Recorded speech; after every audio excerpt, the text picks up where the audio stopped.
So we are recording this meeting. Welcome everyone, especially those who are joining the ZL Plus room specifically to hear Ginny speak. It's a pleasure to see you.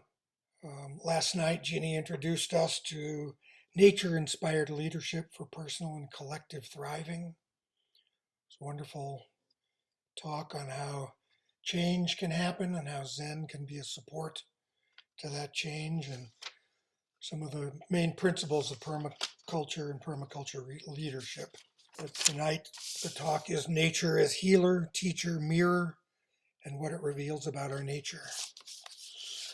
Without further ado, thank you, Ginny. Thank you, Paul. Thank you all for making time on a Saturday night. Wow. It's great to see you. Um, yeah,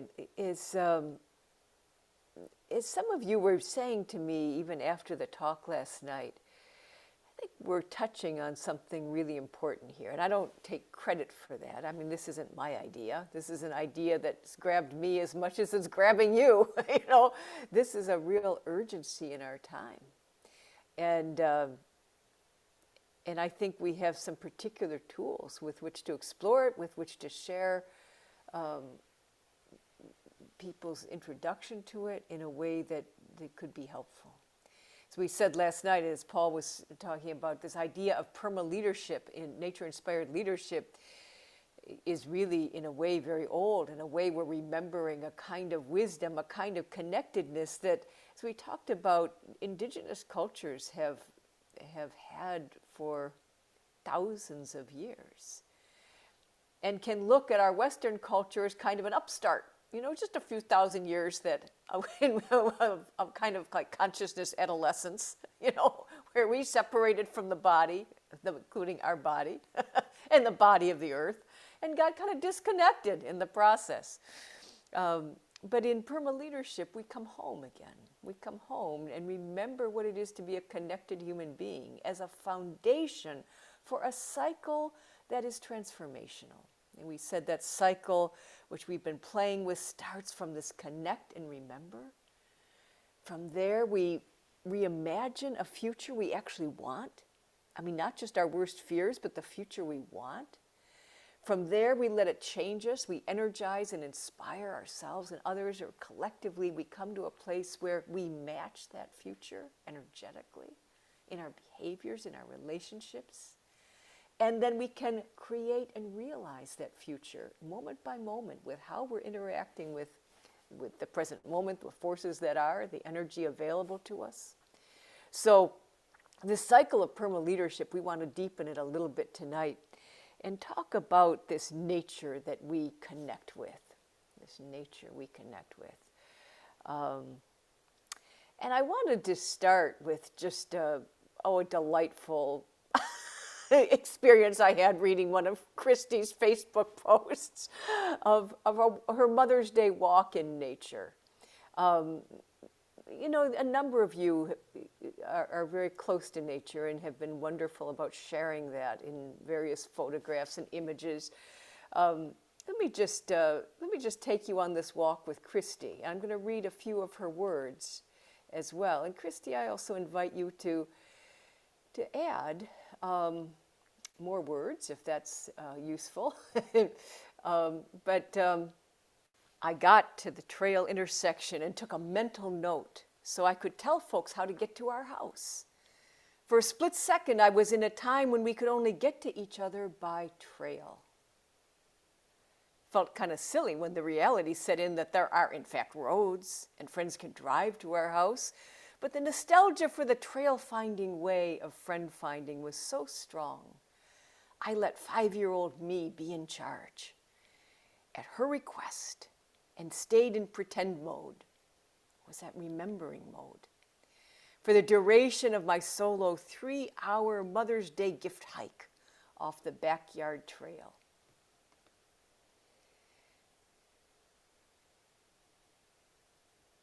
I smiled the entire time.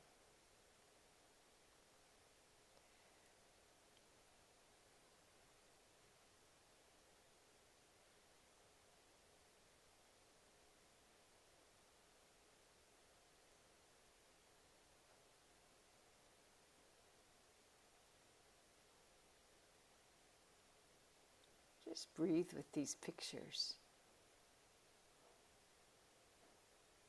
with this feeling, with this moment.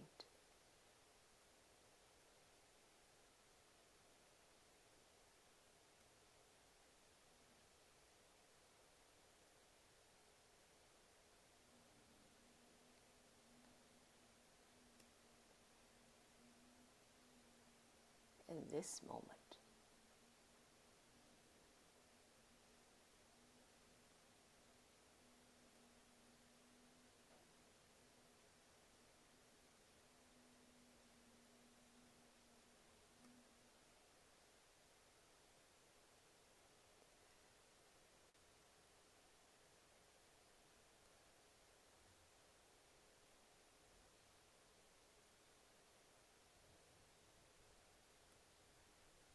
I smiled the entire time.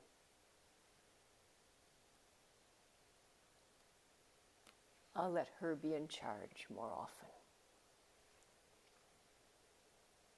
Anything you'd add to that, Christy, that you want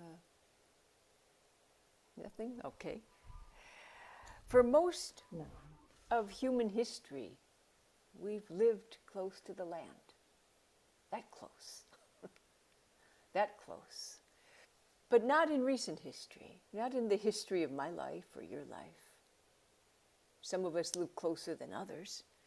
But we've been products of generations that have grown up somewhat separate from the land. And this is not unnatural. This is not a mistake. We didn't screw up. It's a very natural human evolution. It's been studied and described in stages of development, stages of adult development. I would say for the, it's not exactly clear when human beings emerged, but somewhere between 500,000 and 1 million years ago, somewhere in there, give or take, right? 100,000 years, right? Long time. And for a long time, we were like agrarian culture. We were, if you look at the timeline of our stage of consciousness, it was agrarian most of that time. Like it was hunter-gatherer, and then after a while, agrarian, hunter-gatherer, long time.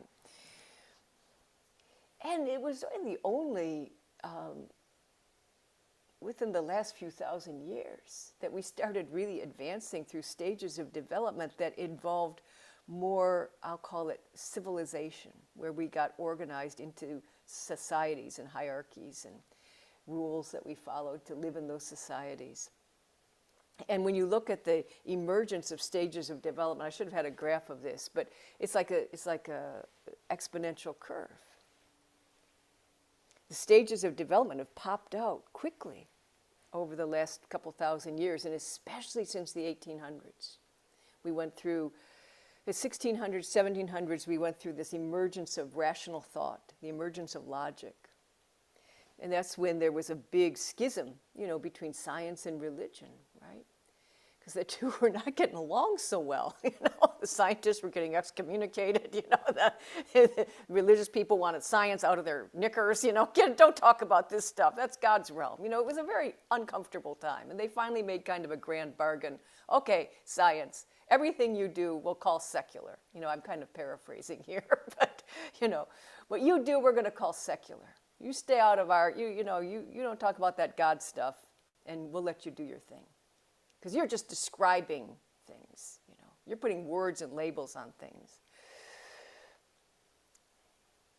And by that time, religion was quite well organized, especially, I can speak mostly from a Judeo-Christian tradition, but those were quite well organized religions by that time.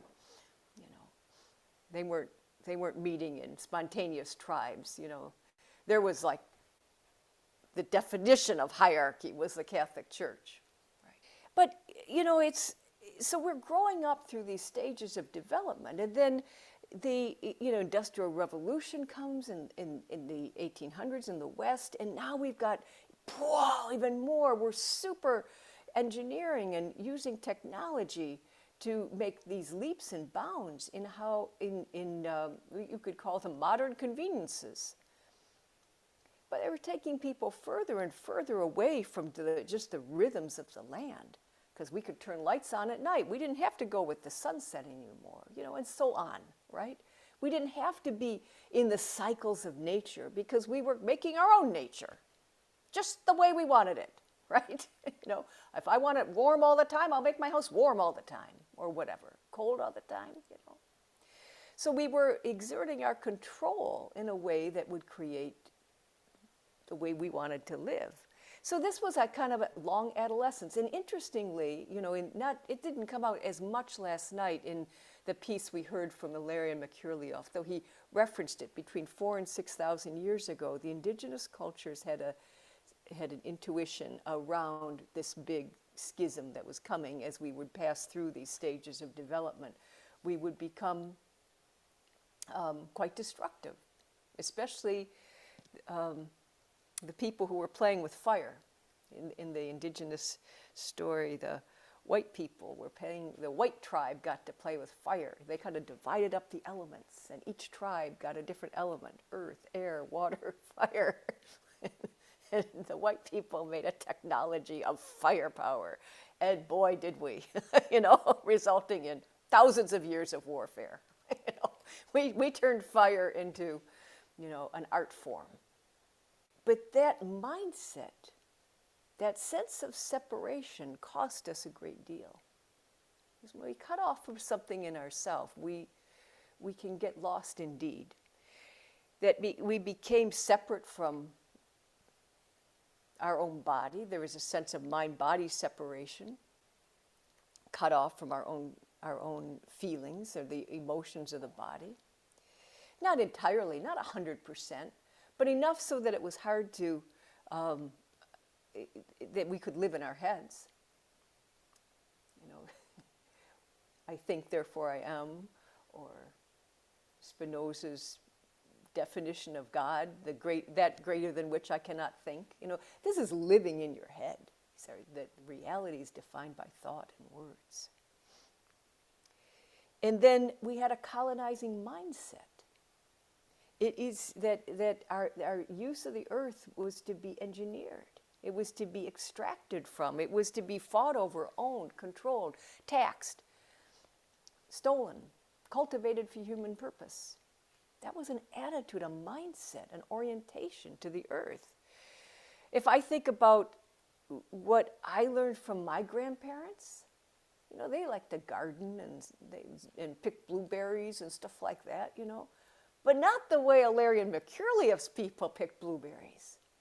We were a clear the land kind of blueberry pickers. Go in there. If you left a blueberry in the bush, you didn't do a good job. That's how I learned how to, pick blueberries. Not leave some for the birds and the animals behind you and never take more than half. Not these relationships of reciprocity. A very different mindset. So not only does the earth suffer from the colonizing mindset, but so do we. So do we. Then we multiply the damage by colonizing others, which we did. And then we square it again by destroying the cultures that do remember how to connect to the earth, which we did. So to heal, if we say nature is a healer, is to make whole again, to sever the gap, the cut, the gash, the break. To rebind what was severed. The connection is there. It's in us. It's in that DNA. We were talking about it earlier. It's in there. But it gets camouflaged and buried underneath so much other stuff. We don't feel it until we do. Our mind goes elsewhere. It gets distracted by all the things that call it. The busy life, the bills to pay, the kids to raise, the work to take care of, the to-do list to check off, this kind of a treadmill or hamster wheel that we can get on, where we're just in our habit, right? For people who live in the city, urban dwellers, nature is what you go to Home Depot to buy plants to put in your yard to beautify, right?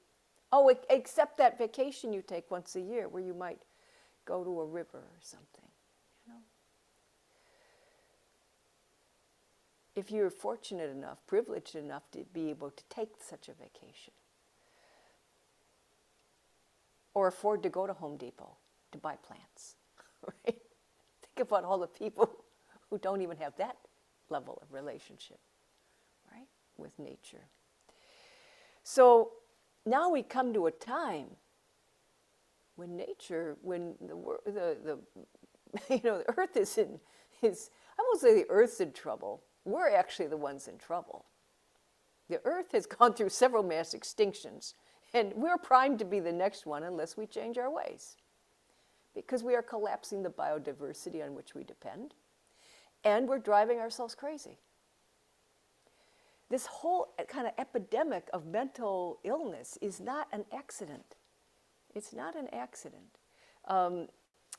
I remember a few years ago, some of you may remember this, we were reading a book called The Seventh Sense in one of our first master classes. Joshua Cooper Ramo, interesting book, but he was listening to a Chinese Zen master, Master Nan, talk some years ago in a very, wonderful meeting that he was attending, and Master Nan, whose voice sounded a lot to me like my own teachers, was saying that the big illness of the 20th century had been cancer, because our bodies were getting exposed to so many things that they weren't used to, and the result was cancer of many kinds. That the illness of the 21st century will be insanity. Why was he saying that? Because there's so much disorientation. And then you throw in pandemics and in the disruption and the sense of not enoughness that we're seeing around the world. So it's bringing out all the authoritarianism to protect the people who have. Because the systems of wealth creation have been so dislodged, so disoriented, that the polarity of wealth is way out of whack. So what happens when the polarity of wealth is way out of whack? You have to put authoritarians in charge, because they'll protect the wealthy. If everyone gets to vote, heaven forbid, that just might rebalance things again. So a lot of these things are tied together in very kind of pernicious ways, but it's no accident. And I'm not a conspiracy theorist. I want to be clear about this. I'm just noticing what's going on, just like you are. Just like you are. So people are feeling disoriented. Young people look at this mess of what they're inheriting, and they think that my generation blew it. How could you be leaving us this? I mean, you listen to a Greta Thunberg, and she's almost dumbstruck that we could have been so blind for so long. Except she's not dumbstruck. She's actually giving voice to a concern that a lot of young people feel, and older ones as well. That the way we're living needs to be rethought. But rethinking it, of course, the way it gets classically approached is to just throw more disconnected technology at it, which isn't going to really solve it. So how do we heal in this? Nature itself can be our guide. The opening to the Divine Comedy from Dante. So this is going back a few centuries, quite a few centuries, or these 1300s. In the middle of the road of my life, I awoke in a dark wood where the true way was wholly lost. Who among us has not felt that once or twice in life? But that feeling of being wholly lost is more widespread now. Coming out, breaking out through the weakest links in the chain in all kinds of illness, as we were talking last night. There was a poem from indigenous elders around lost that was put into English by David Wagner some years ago, that speaks to how nature can find us, how nature can help us. Let me just read it to you.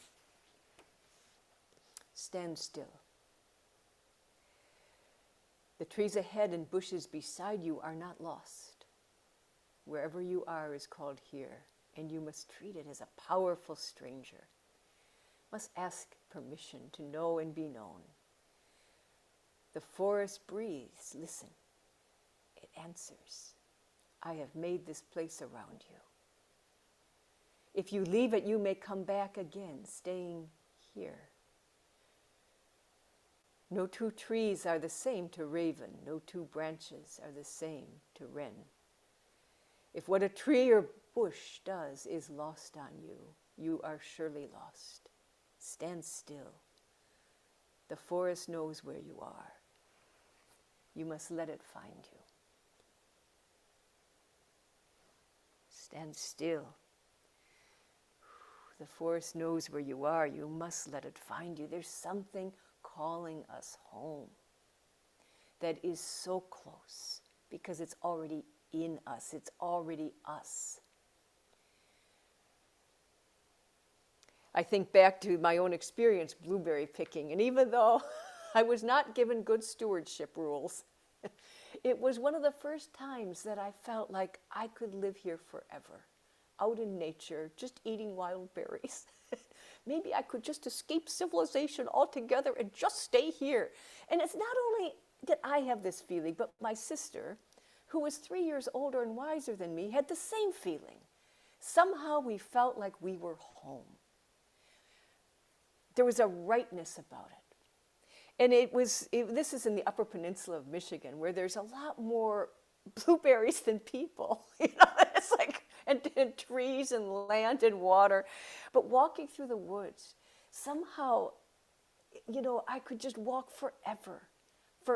And wherever my foot landed, it knew where to go next. I hadn't had that experience as a little kid.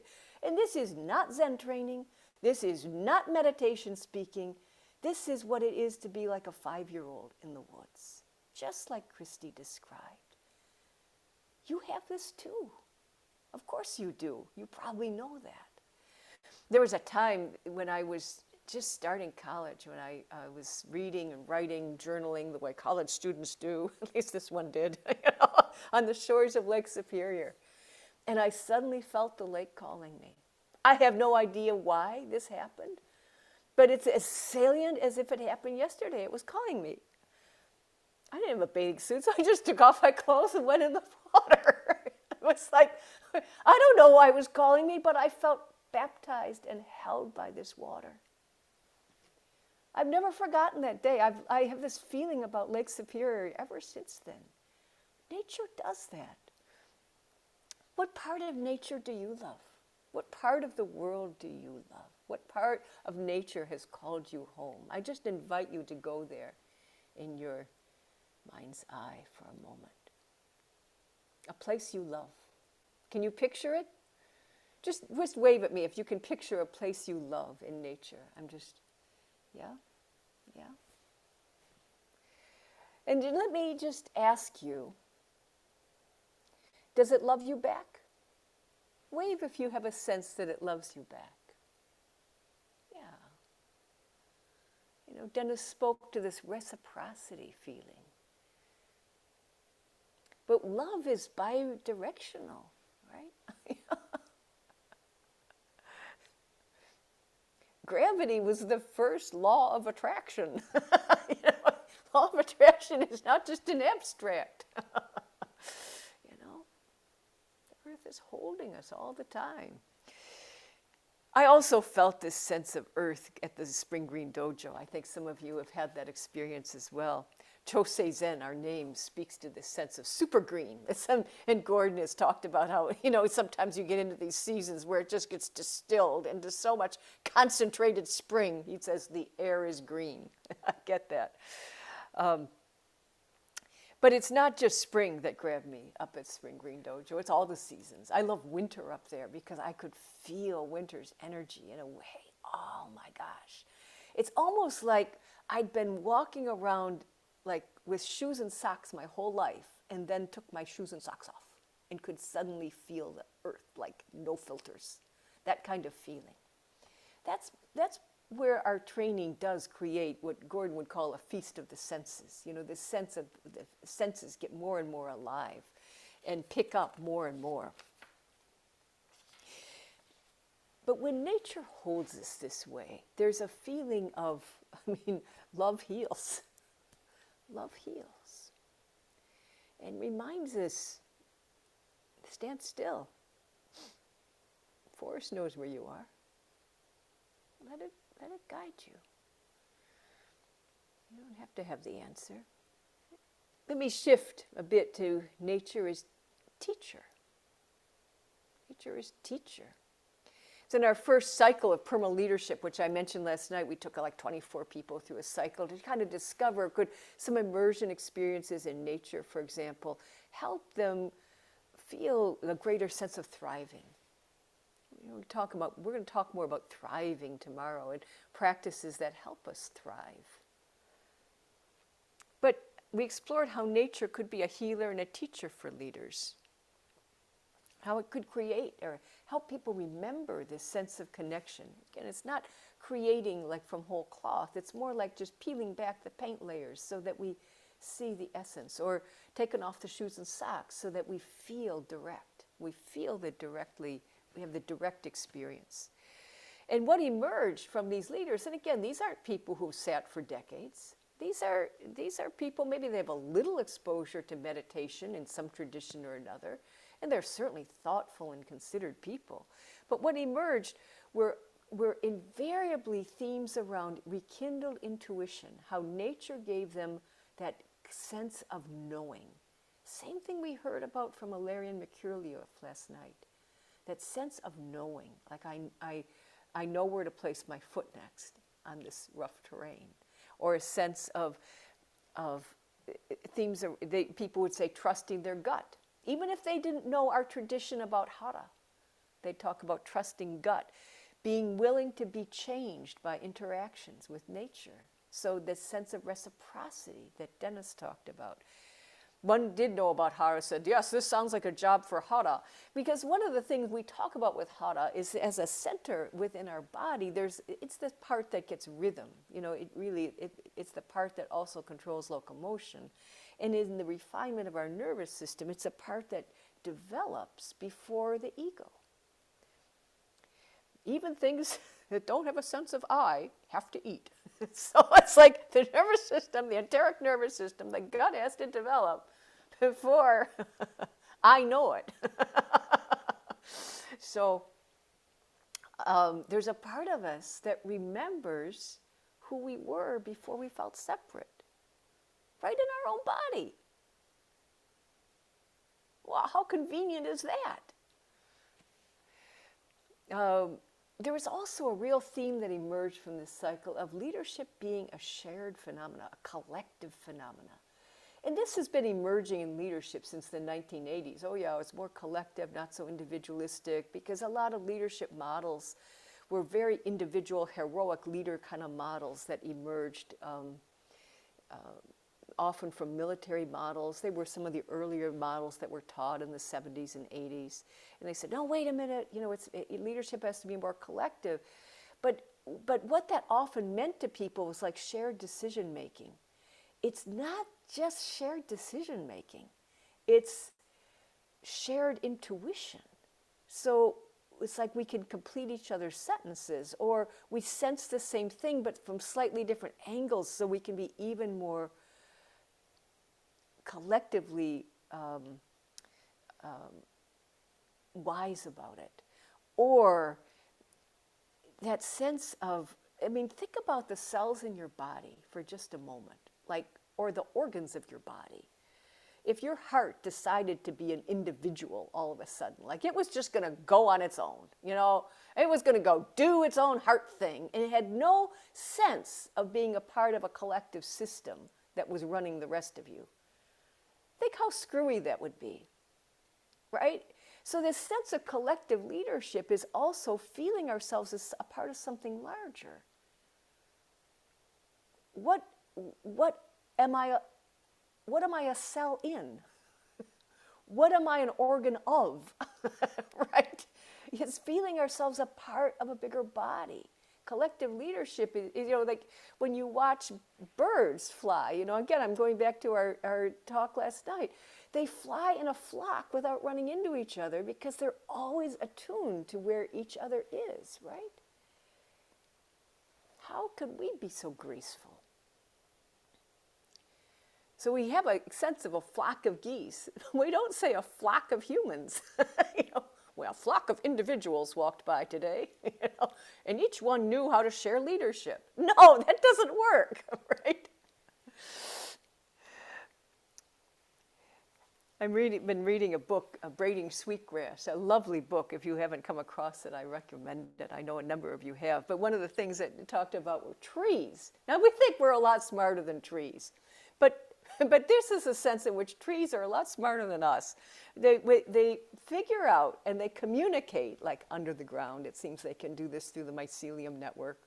They communicate when to have a good harvest, because there's apparently a good botanical advantage to all of them having a big, abundant harvest the same year, because that gives so much abundance that their seeds spread everywhere, that birds carry them everywhere. There's a lot more trees that grow from that. If just one tree went to town and had a big harvest, the birds would all feed on that, but it wouldn't go anywhere, so it would be like, boom, the field would die, the forest would die, the grove would not survive.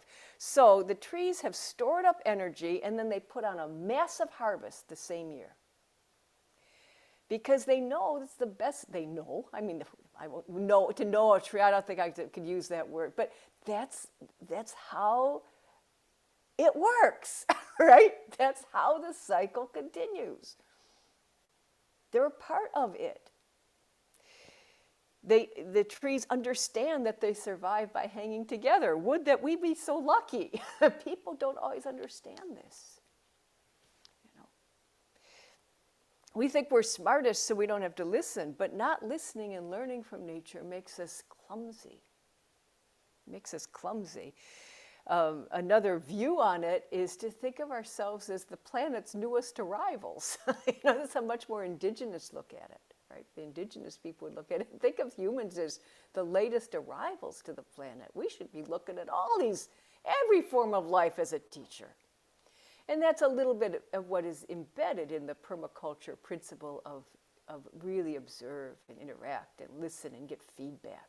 Really feeling into, whoa, how can I learn from this? So perma-leadership is largely about how nature can teach us as leaders how to achieve results in a way that is natural. And by natural, I mean regenerative, like the trees. They know if they have a mass harvest, they're going to do pretty well in the long run. So how can we have that kind of wisdom, that kind of knowledge? So we're not extracting, we're not taking too many blueberries, we're not taking too much rice, we're not taking too much energy, we're not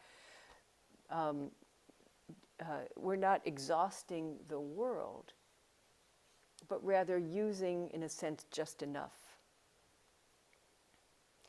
The permaculture principles will speak to a lot of elements or aspects of leadership, like how we make plans. Make plans in a way that, lay out your processes in ways that don't have waste, or that are synergized with other groups so that you're forming a larger system.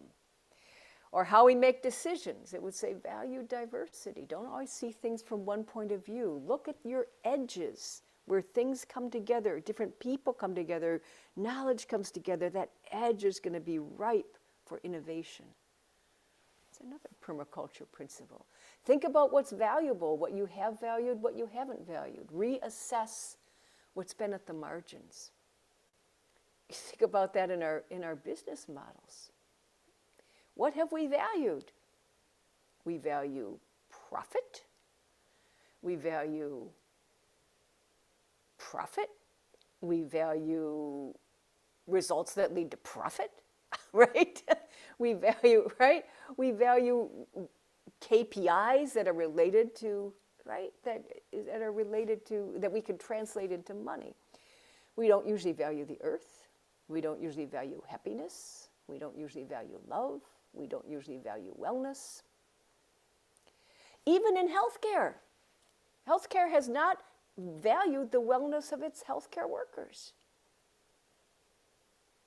You'd think if there would be any field that would value wellness, it would be healthcare. But ask Christy or Maureen or Cheryl how well healthcare workers are taken care of, how much their needs are met so that they can tend to the needs of others. You know?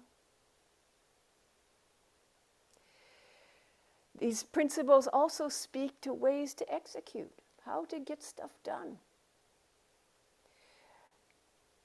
Using feedback, cycles, with slow, small solutions that can build resonance through natural forces. The ethics speak to reciprocity. Care for people, care for the planet, knowing what enough is. These principles are reliable teachers. And if we can't listen to them, then a question I ask myself now is, what's stuck in me?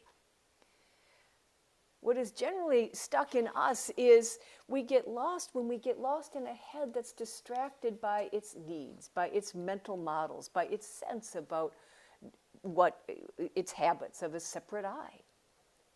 I need to achieve. I need to come out on top. I need to look good. I can imagine unnatural things. I can imagine unnatural things.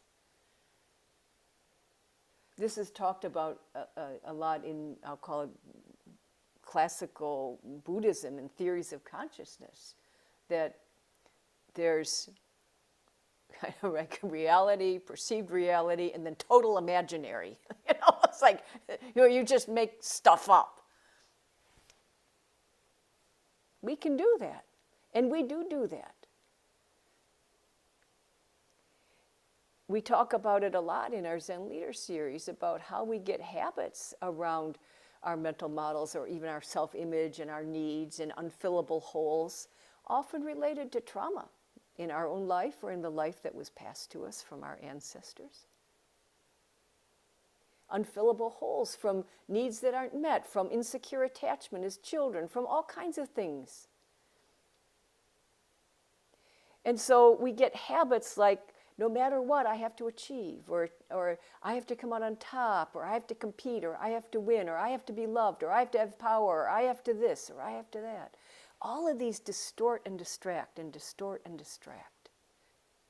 As we process this, as we look at this, as we're able to move through some of the unfillable holes and see, this isn't who I am. This is an emotion that arises in me. Sort of like Jasleen was guiding us today with the energy patterns. I'm not a this. I have access to this. I have this coming up for me. If we can start to look at our own individual and collective habits with that same wisdom, we can unwind them. We can see through them. We can recognize this is going to arise, hang around for a while, and go away, but it doesn't have to define me. It doesn't have to define me. And finally, we come to nature as a mirror. Nature is a mirror. So nature as a healer helps heal us through love, through attraction, through places we love and those places where we just can drop in. Stand still. The forest knows where you are. Nature as a teacher can guide us in our plans and our decision making and how we look at things by reminding us of the principles that create regenerative cycles, not extractive. And when we can't follow those principles, we can be curious about what in us is in the way. What in our system is in the way? Is there some part of it we could clear out of the way? Businesses will not change their business models overnight, but they're often amenable to greenfield experiments. Let's just try this pilot over here. A different way to play it, maybe valuing different things. Let's see how it does. And what companies that do that find is it's often that greenfield pilot that is the one that builds the most energy and attractiveness in their organization. It's the project the young people want to work on. It's the project that they can get the write-up in HBR around because it's just so hip. It's the project that is pointing a way toward the future. So they get confidence. Businesses get confidence when they see good results. And if the results are we can get a good yield and our people are healthy and happy and we're a great place to work, they start to see how to handle the paradox much more artfully.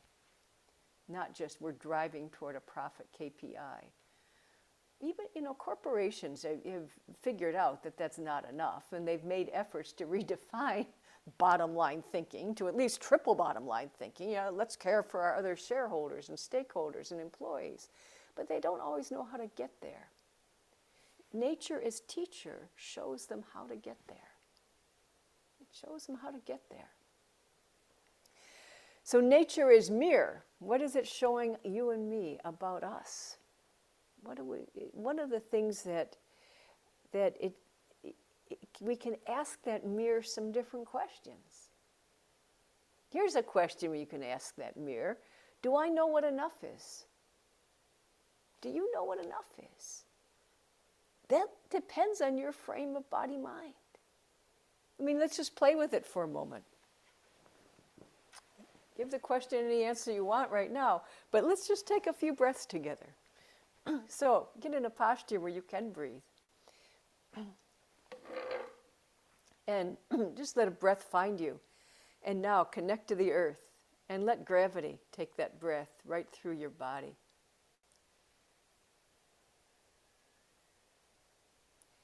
I'm just letting my hands guide it. And now we've been playing with this weekend. Find that way of being in gravity where, no obstruction. Relax, release, let a breath fill the body, and the hands actually can come overhead. And a feeling of expansion in all directions. Your radiant heart, your Sethara, eyes 180.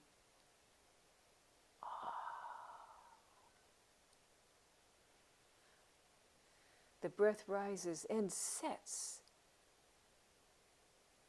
And just feel the earth calling you home.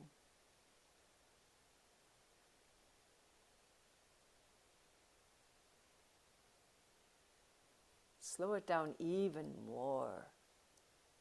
As the arms drift up, and now enter between. Enter between. Right at that still point. At the center of it all.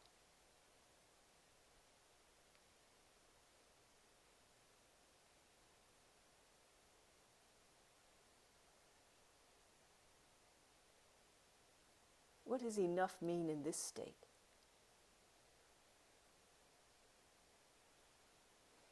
What does enough mean here? What is it you lack when you're the whole universe?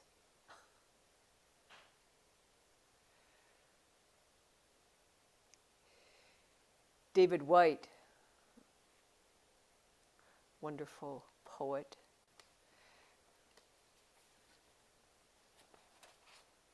did a week of Zen training, probably more than a week, but I think he was at a sesshin, where he was told he shouldn't write, so like a bad boy, he snuck off and did. And he wrote this poem called Enough. Called Enough. Enough. These few words are enough. If not these words, this breath. If not this breath, this sitting here. This opening to the life we have refused again and again until now. Until now.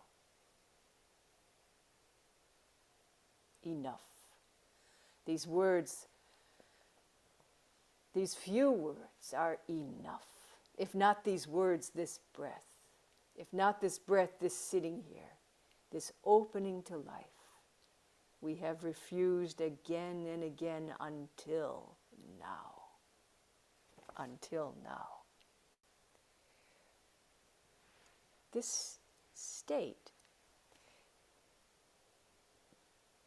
is incompatible with consumerism, a global economy, a need to buy something in order to be happy, to feel healthy, to have a perfect smile. It's incompatible with running off here or there in order to have fun, to being at a happening restaurant. And then there's the nightly news, which is all designed to grab our amygdala, and there's rage and outrage every night.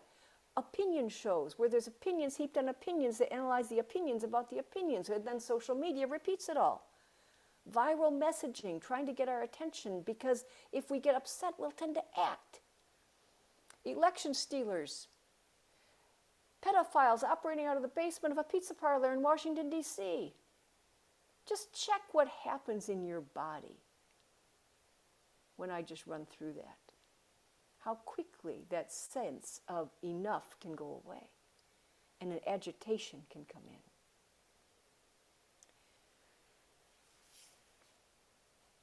And come back to enough. Come back to center. Stop. Enough. These words are enough. If not these words, this breath, if not this breath, this sitting here. This opening to the life we have refused again and again, until now. Until now.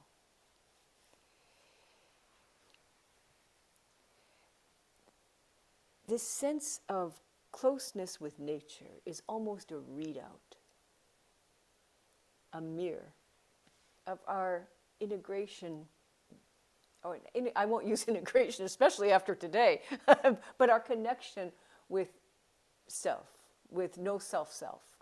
That connection with the whole, what you hear me call the whole self, the no self. I think back to Surangama Sutra, at that point where Gautama Buddha ostensibly asks his nephew Ananda, "Where is your mind? Where is your mind?" And Ananda gives the commonsensical answer that most people would say, like he's kind of pointing to this head, the mind is here. And Buddha thunders back, "That's not your mind! That's a thief that's stolen your identity." But what was he getting at? Mind. The whole field is your mind. It's not just in your skull. Your entire field of perception is your mind. Every energetic interaction you're having is your mind. Every resonance is waves coming together. That's part you too. Every part. And then, so not only are you locally spread out, but even, I go to the true human body is the entire universe. Think about that. Feel that for just a moment. That is like Omori Sogan remembering himself as out of which 15 billion or so years of forms have spun out. Can you feel yourself as the field out of which, or the no field, the emptiness out of which all this form keeps churning?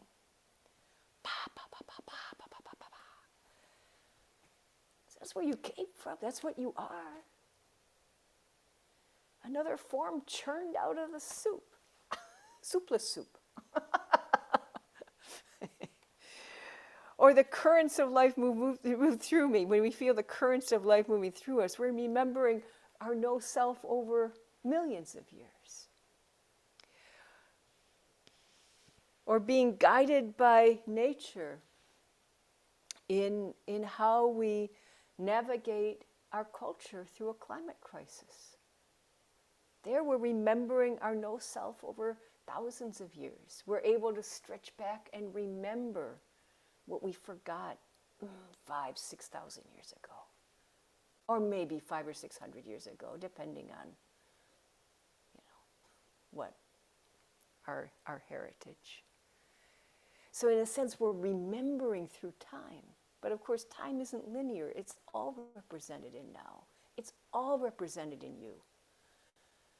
Holographically, or however you think about it. It's all there. Now, if we're going to get momentum in this climate crisis, that's the bell we do well to ring. Where we get efforts to really add up, where we get to tipping points, where we get to a change that can change how we're living, it will be by ringing a note that resonates in what it is to be human. That resonates in all human beings, not just this culture or that country or this race or that technology or, this class or that area. It's going to have to catch us at the level of being human. And what can do that more than the nature that calls us home to being human? That reminds us who we are, calling us home to our nature. That helps them remember. So this perma leadership is not my idea or our idea. It's not just something happening in this country or that country. It's a mirror that can help people recognize themselves in all of it. Alex Kruger, a permaculture design expert who's worked with us in the perma leadership team, once described permaculture as a revolution masquerading as gardening. And if that's the case, then perma leadership is training revolutionary leaders who masquerade as gardeners. Revolutionary leaders who can masquerade as gardeners. In other words, people who love the earth enough, they've developed a relationship with some part of it that can heal them, that can teach them, that can hold up the mirror to their own nature, that they can sense how to live, how to work, how to breathe, how to be. Not as this. I think our place, what IZL has to offer, what Zen training has to offer, is getting that connection beyond the head, beyond an intellectualism, beyond a word, where words get wobbly, as Jen would say if she were a part of us now, and into a full-bodied, deep, penetrating experience, so that when it's in the body, it can be enacted. Connection in the body. Our place in that is flipping the way we normally look at things to reimagine the future we want. Our place in that is letting that future change us, what we call attracting the future, by changing ourselves and matching the self of a future state that brings that future into the present, because that's where we live. Our place in that is co-creating in the moment as a resonant instrument that's able to vibrate with the forces that are, changed by them and changing them, because it's bidirectional. It's bidirectional. We too are changed. And in that, bringing about a way of being that is consonant with what we would call in our tradition, in the Zen tradition, the way, the capital W way, or consonant with, we could also say, nature.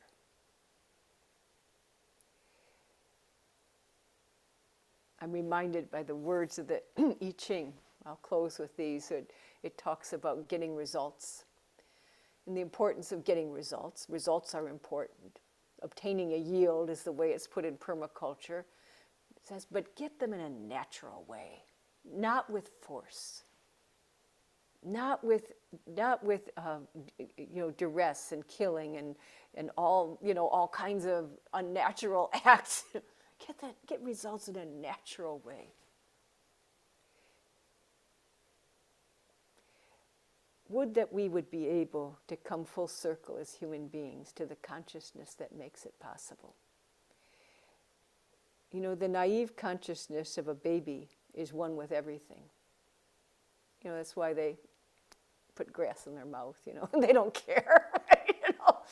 It's the discriminating child that starts to worry about things that are starting to separate. So again, when we had the consciousness of babies, we could be one with everything, but that's a naive consciousness. We've grown up through that. But the stage we're at, we need to go back to being connected with all that wisdom. That's where the human being is going, if we get there. Or we may wipe ourselves out. Let's see. Either way, we're in it for thick and thin, right? Let's see what we can do. As we said the very first day, Zen helps people experience the connection. Zen can show the way to what enough is, and Zen can face suffering. So whatever is going to happen, this training resources us for it. But if I had to choose, I say, let's help human beings reach the peak of what human beings can be.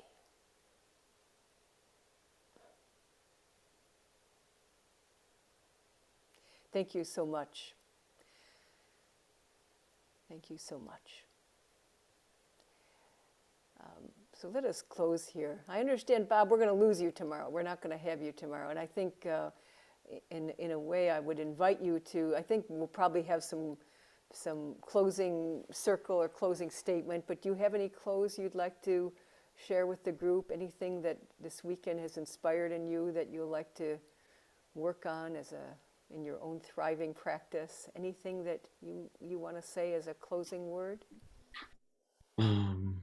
Well, I've really enjoyed being here. Thank you. And I've enjoyed these talks, Jenny. Great to hear, your current thinking on permaculture and leadership and how it connects with Zen.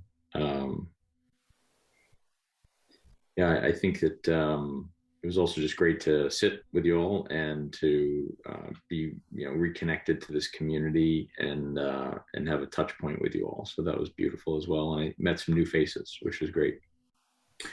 One of the